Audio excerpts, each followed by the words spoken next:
Hello everyone, welcome to Anurag classes. मैं अनुराग कुमार। तो कैसे हैं आप सब? आज की यह वीडियो आप लोगों के लिए बहुत ही खास होने वाली है, क्योंकि आज की इस वीडियो में मैं आप लोगों को संधि पहचानने का ट्रिक बताने वाला हूं, जो कि एग्ज़ाम में इससे 5 नंबर के क्वेश्चन पूछे जाते हैं। 5 नंबर का ऑब्जेक्टिव इससे आते हैं। यह 100% गारंटी है कि इससे 5 नंबर के ऑब्जेक्टिव पूछे जाएंगे।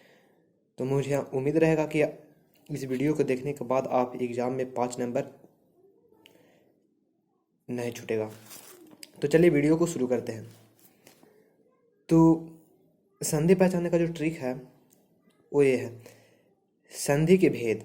क्या? संधि के भेद। तो संधि के कितने भेद होते हैं? तो संधि के 3 भेद होते हैं। ये तो आप सभी जानते हैं कि संधि के 3 भेद होते हैं। कौन कौन? तो स्वर संधि, व्यंजन संधि और विसर्ग संधि। ठीक। ये भी एग्जाम में ऑब्जेक्टिव में डाल सकता है कि संधि के कितने भेद होते हैं। ठीक। तो आप लोग को 3 पे टिक मारना है। लेकिन मेरे अंदाज से ये उम्मीद कम है कि संधि के भेद पूछेगा। हो सकता है तो आप लोग की ये वाला पूछ दे कि स्वर संधि के कितने भेद होते हैं। तो इसका 5 भेद होते हैं। स्वर संधि के कितने भेद होते हैं? 5 भेद। तो ये पूछ सकता है। ओके, आगे क्या है? स्वर संधि के 5 भेद होते हैं। तो पहला पहला भेद जो है वो क्या है? विसर्ग संधि। क्या है? विसर्ग संधि। तो विसर्ग संधि, तो विसर्ग संधि को पहचानने का ट्रिक क्या है? तो विसर्ग संधि के पहचानने का ट्रिक है कि बड़ी मात्रा मतलब समझ रहे हैं? आ। ओके, शब्द जो रहेगा उसमें बड़ी आ की मात्रा उसमें लगा हुआ रहेगा। जैसे मैं एग्जांपल में आप देख लीजिए, भानुदय, आ आ भा आ, यानी कि बड़ी आ की मात्रा आया तो ये भानुदय। इसी तरह से सेंटेंस रहेंगे। ओके, महात्मा, तहा, तो इसमें भी आ है, बड़ी आ की मात्रा है। ओके, फिर तीसरा एग्जांपल है देवालय, तो वाह में भी आ है। ओके, तो इस तरह से आपको सेंटेंस दिए रहेंगे। तो अगर इस तरह से सेंटेंस रहेंगे तो समझ जाइएगा कि ये कौन संधि है? दीर्घ संधि है। दूसरा दूसरा क्या है? गुण संधि। दूसरा क्या है? गुण संधि। तो गुण संधि को पहचानने का ट्रिक क्या है? एक मात्रा वाले शब्द रहेगा। जैसे में हो गया ए और ओ। ठीक है, ए और वो एक ही मात्रा, ऊपर में जो रहेगा एक ही मात्रा रहेगा, बस एक मात्रा। जैसे एग्जांपल में दिया है महेंद्र, तो ऊपर हे के ऊपर एक मात्रा, एक ही मात्रा है ना। उस तरह है नरेश, तो नरेश में भी क्या है? एक ही मात्रा है ऊपर। महोदय, तो महोदय में क्या है? उसमें भी ऊपर एक ही मात्रा है। तो क्या कह इसका कहने का अर्थ है कि सेंटेंस जो रहेगा, सेंटेंस उसमें सिर्फ एक ही मात्रा रहेगा। ओके ना। तो गुण संधि तो आप लोग को समझ में आ गया कि जिस मात्रा में एक मात्रा हो। ओके, फिर तीसरा तीसरा क्या है? वृद्धि संधि। क्या है? वृद्धि संधि। ओके, तो वृद्धि संधि को हम कैसे पहचानेंगे? तो वृद्धि संधि को पहचानने का ट्रिक जो है वो ये है कि 2 मात्रा, जिस शब्द में 2 मात्रा हो वो क्या होगा? तो वो क्या होगा? तो वृद्धि संधि होगा। ओके, जैसे एग्जांपल में दिया हुआ है, एग्जांपल एकाक, ऊपर 2 मात्रा है ना।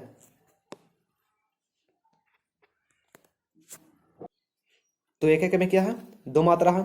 उसी तरह दूसरा जो है उसमें क्या है? सदैव, तो ऊपर भी 2 मात्रा है ना। फिर है माहौल, तो माहौल के ऊपर जो है क्या है? 2 मात्रा है। तो क्या है? वृद्धि संधि में हमेशा क्या रहेगा? 2 मात्रा रहेगा। तो 2 मात्रा आप लोग समझ में आ गया कि एकाक के ऊपर क्या है? 2 मात्रा है। इसमें भी सदैव में भी क्या है? 2 मात्रा है। ओके, फिर है चौथा जो है क्या है हमारा? यन संधि। ओके, तो यन संधि को पहचानने का ट्रिक क्या है?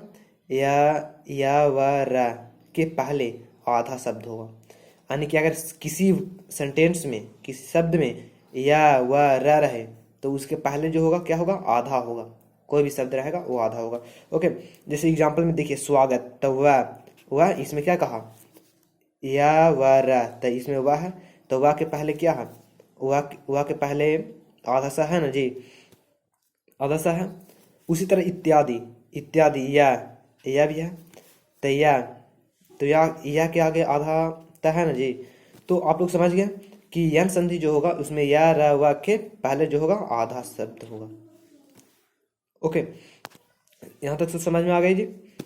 तो फिर क्या है, पांचवा जो है इत्यादि संधि। क्या है, अयादि संधि, सॉरी अयादि संधि।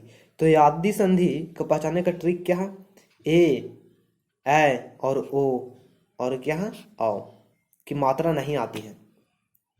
ये जो चार हैं ए ओ औ, उसकी मात्रा इसमें नहीं आती है। ए छोड़ करके बाकी सब मात्रा इसमें रहेंगे।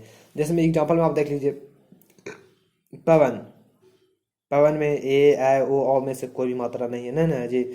उसी के बाद है नयन, नयन में भी कोई मात्रा नहीं है, न ए है न ए है न ओ है न औ है, सिर्फ नयन। ठीक है।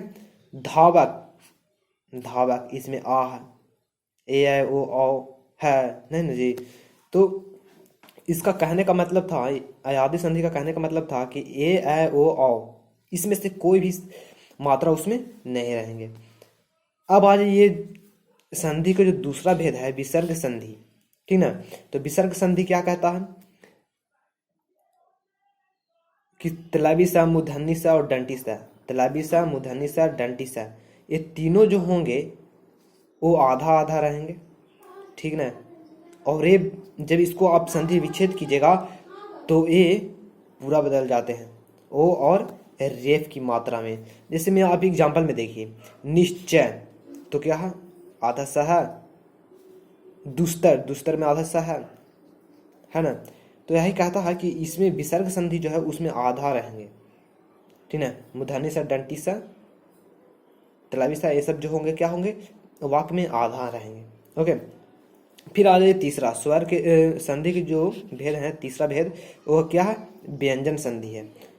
तो व्यंजन संधि को पहचानने का क्या तरीका है, यदि यदि शब्द में आधा च और पूरा च, आधा ज और पूरा ज, आधा ट और पूरा ट, आधा ल और पूरा ल, आधा न और पूरा न आए तो व्यंजन संधि होते हैं। ओके, अगर जिस भी शब्द में आधा च पूरा च, आधा ज पूरा ज, आधा ट पूरा ट, आधा न पूरा न रहे तो समझ जाइए कि वो कौन संधि है, व्यंजन संधि है।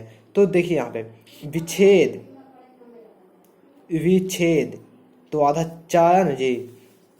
उसके बाद क्या है अनुच्छेद, तो इसमें भी आधा चा है ना जी। तो आप लोग, तो मुझे पूरा आशा है कि आप लोग की जो है संधि कंप्लीट हो गई। तो मुझे उम्मीद रहेगा कि आप लोग एग्जाम में 5 नंबर छोड़ करके नहीं आएगा। चलिए तो फिर एक बार और रिवीजन कर देते हैं। तो स्वर संधि के, तो ये आप लोग को संधि को तो पता हो गया कि संधि के 3 भेद होते हैं। अब कौन कौन, कोई पूछेगा कि कौन कौन, तो स्वर संधि, व्यंजन संधि और विसर्ग संधि। और कहेगा कि स्वर संधि के कितने भेद होते हैं, तो 5 भेद होते हैं। तो आप लोग समझ गए हैं कि दीर्घ संधि बड़ी मात्रा होगी, जैसे भानुदय, महात्मा, देवालय। गुण संधि इसमें एक मात्रा होंगे, जैसे महेंद्र, नरेश हो गया। वृद्धि संधि 2 मात्रा होंगे, एकाएक, सदैव, माहौल। और यन संधि में यार अलावा पहले आधा होगा, जैसे यार अलावा के पहले जो होगा आधा शब्द होगा। ओके, अयादि संधि उसी तरह है, ए ओ औ के को छोड़ करके बाकी सब शब्द इसमें रहेंगे। ओके, फिर है विसर्ग संधि।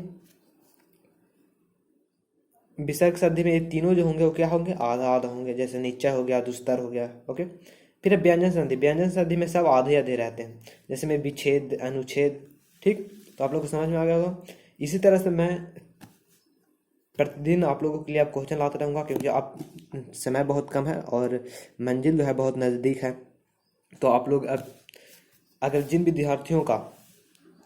विद्यार्थियों का लक्ष्य है कि 450 प्लस रहे, तो मेरे चैनल को सब्सक्राइब कर लें, क्योंकि आज से मैं आप लोगों के लिए रोज इम्पोर्टेंट क्वेश्चन लाते रहूँगा, जो 100% तो नहीं कहूँगा, लेकिन हाँ 99% एग्ज़ाम में आने के चांसेस ज़्यादा रहेंगे। तो तैयारी जम के होनी चाहिए, और मेरे चैनल को सब्सक्राइब कर लें, नोटिफिकेशन ऑन कर लें, जिससे आप लोग को वीडियो की नोटिफिकेशन आपको मिलती रहे। Okay, thanks.